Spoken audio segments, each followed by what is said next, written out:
Welcome to Android development with Kotlin. In this tutorial, we'll explore how to get started with building Android applications using Kotlin, the modern programming language officially supported by Google. Whether you're completely new to mobile development or coming from another programming background, this guide will help you understand the fundamentals you need to begin your Android development journey. Let's start by understanding what Android and Kotlin are. Android is a mobile operating system developed by Google that powers billions of devices worldwide, including smartphones, tablets, and smart devices. Kotlin, on the other hand, is a modern programming language that was officially endorsed by Google for Android development.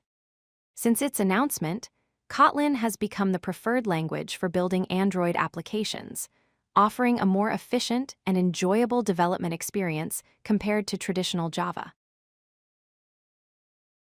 Kotlin brings several powerful advantages to Android development. First, it's concise, meaning you can write less code while achieving more clarity and readability. Second, Kotlin is safe by design, eliminating null pointer exceptions that often cause app crashes.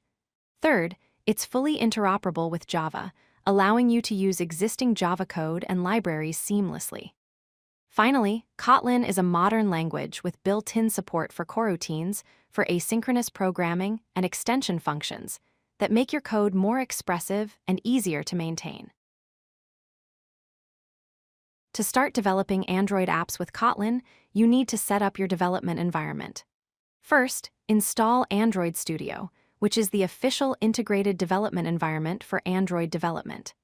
Second, ensure you have the Java Development Kit, or JDK, installed, though it typically comes bundled with Android Studio. Third, you'll need the Android SDK, which is a software development kit containing build tools and platform. A P is necessary for compiling and running Android apps. Finally, set up either a virtual device using an emulator or connect a physical Android device for testing your applications. Android Studio is a comprehensive development environment packed with powerful features.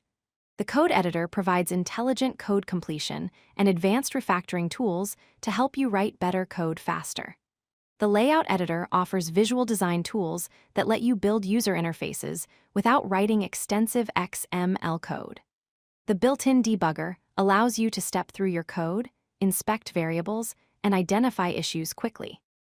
Additionally, the emulator lets you test your applications on virtual Android devices with different screen sizes and Android versions without needing physical hardware. Understanding the structure of an Android project is crucial for effective development. The app/source/main/Java folder contains all your Kotlin source code files where you write your application logic. The app/source/main/Res folder holds all your resources, including layouts, images, strings, and other assets your app needs. The Android manifest.xml file is the configuration file where you declare your app's components, permissions, and metadata. Finally, the build.gradle files contain your build configuration and dependency management settings that tell the system how to compile and package your application. Android applications are built using several key components.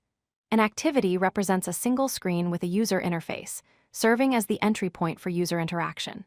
Views are the UI elements like buttons, text fields, and images that users see and interact with.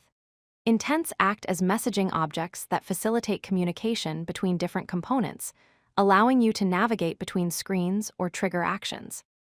Services are components that run in the background to perform long-running operations without a user interface, such as playing music or downloading files. Let's look at a basic Kotlin code example for an Android activity. Every activity class extends app_compat_activity and overrides the onCreate method, which is called when the activity is first created. Inside onCreate, you call super.onCreate to ensure proper initialization, then use setContentView to specify which layout file should be displayed. In this example, we're also using the log.d method to display a debug message when the app starts, which is helpful for tracking your app's behavior during development. Understanding the activity lifecycle is fundamental to Android development. The onCreate method is called when the activity is first created, where you typically initialize your user interface and set up data. The onStart method is called when the activity becomes visible to the user. The onPause method is invoked when the activity loses focus, such as when another activity comes to the foreground or a dialog appears. Finally, the onDestroy method is called before the activity is completely destroyed, giving you a chance to clean up resources and save important data. Android user interfaces are typically defined using XML layout files. In this example, we have a linear layout, which is a view group that arranges its children in a single direction, either vertically or horizontally. The Android:_layout_width and Android:_layout_height attributes determine the size of the layout, with match_parent filling the available space. Inside the linear layout, we have a text view with an Android:_id attribute that lets you reference it from your Kotlin code.